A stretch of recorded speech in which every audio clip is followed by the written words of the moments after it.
Dos Dekker sendiri ini datang ke Lebak memang dalam waktu yang cukup singkat ya. Dia menjabat sebagai asisten residen Lebak itu dari 4 Januari tahun 1856 sampai dengan 21 Maret 1856. Dalam waktu yang kurang lebih 3 bulan, dia berhasil merekam fenomena kehidupan real dari masyarakat di Kabupaten Lebak itu sendiri, yang saat itu memang sedang terjebak ya, tertindas oleh sistem kolonialisme dan nuansa feodalisme gitu.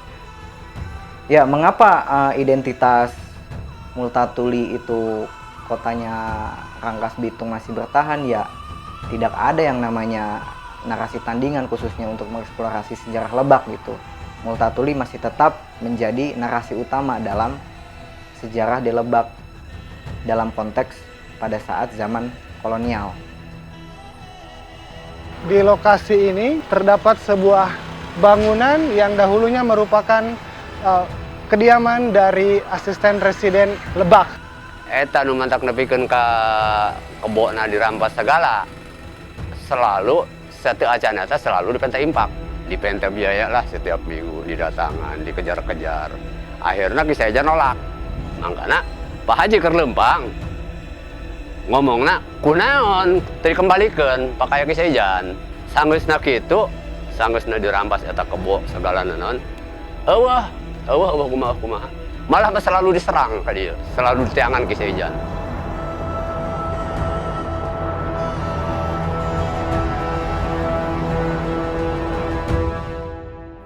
Edward Douws Dekker atau lebih akrab disebut dengan Multatuli lahir di Korjespoorteg, Amsterdam, Belanda pada 2 Maret 1820.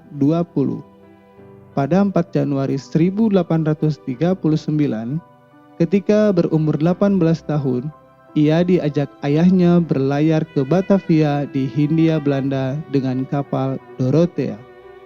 Di Hindia Belanda, Edward memulai karir pekerjaan sebagai juru tulis. Setahun kemudian, ia naik pangkat menjadi komisi kelas 2. Pada 4 Januari 1856, ia mulai menjabat sebagai asisten residen di Lebak. Bangunan eks-kewadanaan ini sekarang menjadi Museum Multatuli yang diresmikan oleh Bupati Lebak tanggal 11 Februari tahun 2018. Nah, Museum Multatuli ini secara garis besar menceritakan tentang kolonialisme dan anti-kolonialisme pada saat penjajah-penjajah Belanda itu datang ke Nusantara. Kita bisa melihat ada beberapa gambaran-gambaran mengenai Bumi Putra saat itu sedang menanam kopi, ya, karena ini merupakan ruangan kultur stelsel atau ruangan tanam paksa, di mana di belakang teman-teman ini ada sebuah diorama. Ini menceritakan tentang Bumi Putra atau warga pribumi sedang menanam pohon kopi. Edward Douws Dekker ini menemui banyak sekali kekisruhan bagi sudut pandang dia, bahwasannya banyak sekali penindasan-penindasan yang tak berdasar begitu, yang hanya meraup keuntungan dan tidak berperi kemanusiaan tanpa juga mengenal rasa manusiawi begitu. Nah, karena Multatuli melihat dari sudut humanisnya, bahwasannya kala itu masyarakat Lebak itu diperas, dihisap habis-habisan oleh pejabat lokalnya. Nah, yang kemudian pejabat lokal ini berkonspirasi, ada jalan konspirasi dengan pejabat dari kolonial. Ya, ini merupakan lorong menuju ex Residenti Region van Lebak atau yang saat ini menjadi gedung Bupati Kabupaten Lebak. Nah, inilah tegel yang menandakan bahwa bangunan ini merupakan bangunan tua atau bangunan bergaya Indis pada masa pemerintahan Hindia Belanda. Terlihat dari 4 pilar yang begitu besar menjulang tinggi, ini menandakan bahwa rumah ini diperuntukkan bagi para pejabat lokal yang memang ini arsitekturnya bergaya Hindia Belanda. Di bangunan inilah Raden Tumenggung Adipati Kartanata-Negara yang menjabat dari periode 1830 hingga 1865 menjabat sebagai Bupati Kabupaten Lebak. Dan disinilah beliau mengkoordinir dan memerintahkan serta memanajemen pemerintah Kabupaten Lebak kala itu. Kisah Ejan teh selalu setiap acan eta selalu dipenta impak. Lantaran ngebelaan masyarakat, selalu ngebelaan masyarakat capek. biaya beak manehna. Jadi akhirnya manehna nolak. Setelah nolak, diserang ku company. Setelah diserang, akhir kemudian dirampas kebona, pakaiana, parena, segala lirik kumerik harta benda manehna tah dirampas berikut kebona. Berikut masyarakat segala. Ada reueuh masyarakat ku kasienan. Sempat menjadi kejadian yang cukup luar biasa, yaitu masyarakat diajak untuk kerja bakti gitu ya. Kerja bakti membersihkan jalan dalam menyambut koleganya dari Cianjur gitu ya, yang datang ke Kabupaten Lebak gitu. Dousdeker sendiri itu merasakan kegelisahan gitu ya, kegelisahan atas apa yang terjadi di Kabupaten Lebak itu sendiri. Setelah melihat beberapa hal yang menurut Dousdeker itu sebuah penyelenggaraan pemerintahan, khususnya di Kabupaten Lebak, ia kemudian melakukan laporan ya, dilaporkan yaitu Bupati Raden Tumenggung Adipati Kartanegara kepada Residen Banten yaitu Bres van Kenven. Sampai saat ini memang bagi masyarakat Lebak sendiri ini Multatuli jadi kontroversi, terbagi ke dalam dua kubu, yang pro dan yang kontra gitu. Yang kontra menganggap kalau Multatuli itu tidak pantas menjadi narasi utama sejarah Lebak karena dia memang bukan dari Bumi Putra, bukan orang asli Lebak, dia orang Belanda gitu. Selain itu dia juga bila kita balik lagi ke dalam perkara Lebak, apa yang dia perdebatkan dengan Bupati Raden Tumenggung Kartanegara, banyak orang yang menganggap justru Bupati itu adalah sosok yang baik gitu. Di kalangan-kalangan masyarakat sini dia salah satu orang yang dermawan gitu kan. Nah, yang pro itu menganggap ya Multatuli membawa ide-ide humanisme gitu, bagaimana dia mencoba untuk membuktikan kalau yang namanya feodalisme itu bukan lagi sesuatu hal yang modern, tapi sesuatu hal yang tradisional dan tidak bisa diterapkan dalam kehidupan khususnya pemerintahan dan lain sebagainya. Di situ Dousdeker berusaha meyakinkan gitu Residen Banten agar segera mencopot jabatan daripada Bupati Lebak itu sendiri. Dikarenakan tidak ditanggapi secara serius, akhirnya protes tersebut dia layangkan dalam bentuk surat diajukan kepada atasan yang lebih tinggi, yaitu Gubernur Jenderal Joymer van Twist. Beliau menuliskan surat kepada Raja Willem III dengan kutipannya, "Kepada Anda saya bertanya dengan penuh keyakinan, apakah kerajaan Anda ingin membuat lebih dari 30 juta rakyat di Hindia Timur ditindas dan dihisap atas nama Anda?" Dari kutipan ini kita bisa mengambil kesimpulan bahwasannya Raja Willem III ini tidak mengetahui bahwasannya ada penjajahan di Hindia Timur atau di Nusantara. Nah, yang beliau tahu itu adalah warganya itu berlayar ke Nusantara itu hanya sebatas untuk berdagang. Namun pada faktanya melakukan penjajahan yang luar biasa. Dan setelah itu tidak ada tanggapan juga gitu ya. Tidak ada tanggapan juga, dan akhirnya setelah selang waktu berlalu Dousdeker sendiri mengundurkan diri sebagai asisten residen Lebak dan kemudian kembali ke Belanda gitu ya.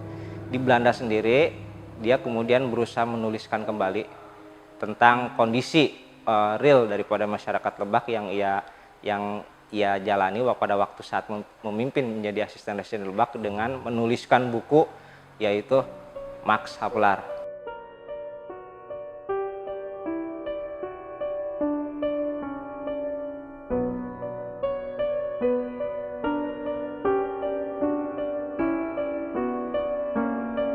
Seonggok bangunan yang begitu terlihat seperti tidak terurus, ini merupakan tempat yang begitu bersejarah. Namun apakah benar ini merupakan eks kediaman dari asisten residen Lebak? Melihat bahwasannya ketika saya masih berusia 12-13 tahun, saya pernah melihat ada bangunan tua, bangunan Belanda yang berjejer di depan jalan raya, tepatnya yang saat ini menjadi RSUD Aji Darmo Kabupaten Lebak.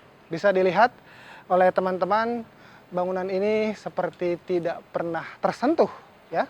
Seperti tidak pernah tersentuh, seperti tidak pernah diurus begitu. Namun saya tidak tahu mengenai mengenai kejelasan bagaimana apakah ini akan dipugar atau tidak, itu nanti mungkin ada kabar baik lagi ya yang bisa membuat para sejarawan dan juga masyarakat pemerhati sejarah merasa bahwasannya peduli terhadap bangunan cagar budaya atau terhadap tempat di mana dahulu pernah seseorang menorehkan tinta sejarah dan akhirnya bisa membumingkan seluruh dunia. Nah, jadi teman-teman bisa lihat di sini sudah tidak terurus seperti ini, sampah di mana-mana begitu. Namun ini sungguh sangat sayang sekali. Ya semoga bisa dipugar dan juga dibangun lebih baik lagi begitu. Karena Multatuli pun pernah bersemayam di sini, Multatuli pernah bertempat tinggal di sini, dan Multatuli pun pernah menuliskan sejarah hebat yang akhirnya menjadi sebuah novel Max Havelaar dan lalu dikenang oleh seluruh bangsa di dunia. Terbitnya Max Havelaar itu memang sangat berarti khususnya bagi kaum-kaum liberal di Belanda. Jadi untuk mengenang jasa-jasanya itu, pemerintah kolonial melakukan yang namanya Sites of Memory gitu. Jadi penanda ingatan masa lalu ya, di mana di Rangkas Bitung ini dengan menamakan jalan protokolnya, jalan utamanya itu Jalan Multatuli. Nah, itu juga sebagai bagian untuk kewajiban untuk mengingat gitu. Secara tidak sadar, lambat laun sampai kemerdekaan dan setelahnya nama jalan itu terus dipakai dan tidak terjadi proses dekolonisasi, maka seolah-olah Multatuli menjadi identik dengan Rangkas. Padahal itu diciptakan oleh pemerintah kolonial.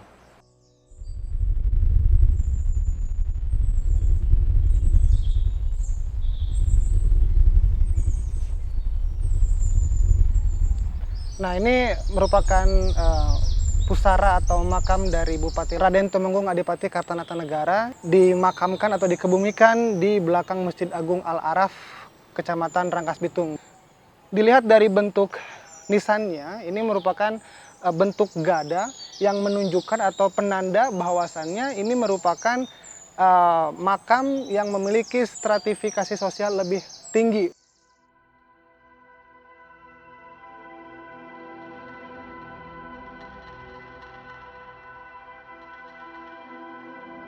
Setelah berakhirnya tanam paksa dan kemudian muncullah politik etis. Di depan ini ada 5 tokoh besar, di mana 5 tokoh besar ini yang terpengaruh oleh tulisan roman Max Havelaar.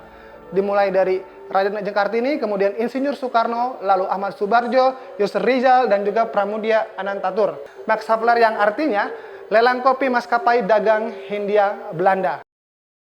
Ada buku Max Havelaar yang diterjemahkan ke dalam berbagai bahasa. Jumlahnya sebenarnya ada lebih dari 40 bahasa sampai pada tahun 2021 ini. Namun yang dipajang, yang didisplay di Museum Multatuli ini hanya beberapa bahasa saja. Seperti bahasa Indonesia, Inggris, Belanda, dan juga Perancis begitu. Menariknya dalam buku Max Havelaar ini sebahagian menceritakan tentang siapa sosok Multatuli dan juga terdapat kisah romantis tapi tragis di dalamnya.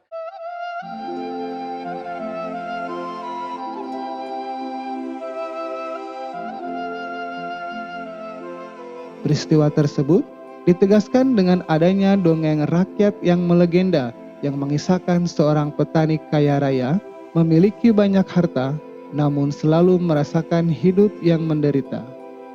Ki Saijan atau Saija merupakan sosok heroisme yang melekat pada memori ingatan kolektif masyarakat Badur.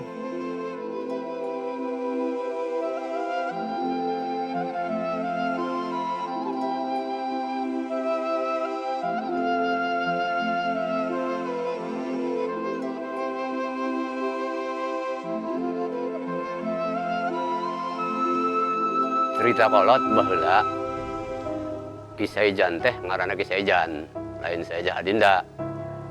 Bahkan pamajikan Ki Saijan teureuneuh bunting hamil lah gitu. Jadi kulantaran kalahirkeun ku kuntilanak di kadek tanggal Katapang. Katapang di dia aya, Katapang. Nah kiara aya di tahun ku Katapang. Di kadek terus kuntilanak teh ngajurit terbang. Gitu init. Terus manehna masa eta terus ini kisah ijan ageh gitu. Tanur terus diudag maung ti ditu. Dihajar ku eta ku kebo di dieu. Ya di dieu sawahna. Gur macul sakalana nu ge di dieu lumpatna. Mau pacul eta kisah ijan kali itu. Lumpatna. Jadi di dieu ngagotong maung kadinya. Terus ditembakna eta ti ditu ka dieu. Jauh, jarak jauh. Di dieu bekas kiara. Karena di dieu di pamatang di dieu di perapatan aya kiara tilu. Anu kasebut kiara kisah ijan hiji, kiara anu pake maehan Demang hiji, kiara ieu hiji. Ieu tempatna berteduh kisah ijan di dieu. Setiap datang ti ditu, manehna berteduh di dieu gitu. Jadi alamun eta manehna istirahatna ditu bagaikan tangsi nu itu, nu kasebut kiara kisah ijan. Ini diharap aya kuburan tah. Kisah ijan. Ngan kuburan kisah ijan mah langka. Di dia tadi teh dikatakan kalampung hari teh. Bapana doang nu ada dia mah. Sebab kuburan anak-anak kisah ijan mah ada di itu pasauran. Dicarita karang bolong itu.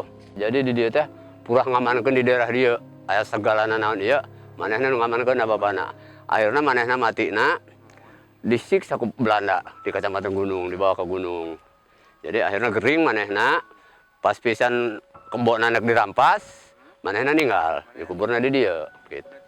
Karena disiksa di kecamatan di Gunung Kancana, ku Belanda. Jadi makanya ngomong lagi saya jan, kumaha geus kieu? Masyarakat geus eueuh, pakaya geus eueuh, bapak ninggal, atuh urang ieu bertindak gitu, ngalawan gitu. Nah, itu.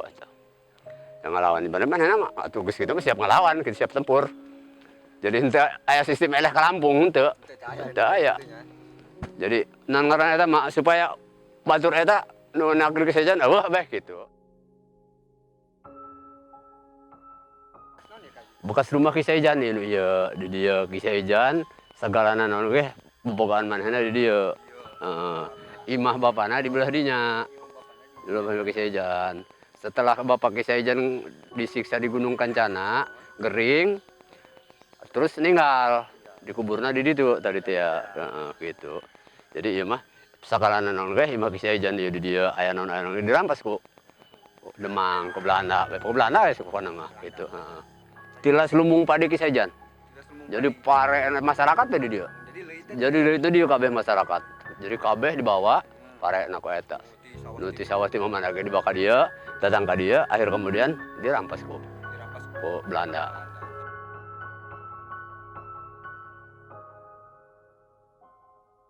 Dalam Max Havelaar, Saija Adinda merupakan figur abstraktif yang muncul dalam imajiner Multatuli sebagai bentuk representasi dari kisah pilu yang dirasakan oleh masyarakat Lebak kala itu.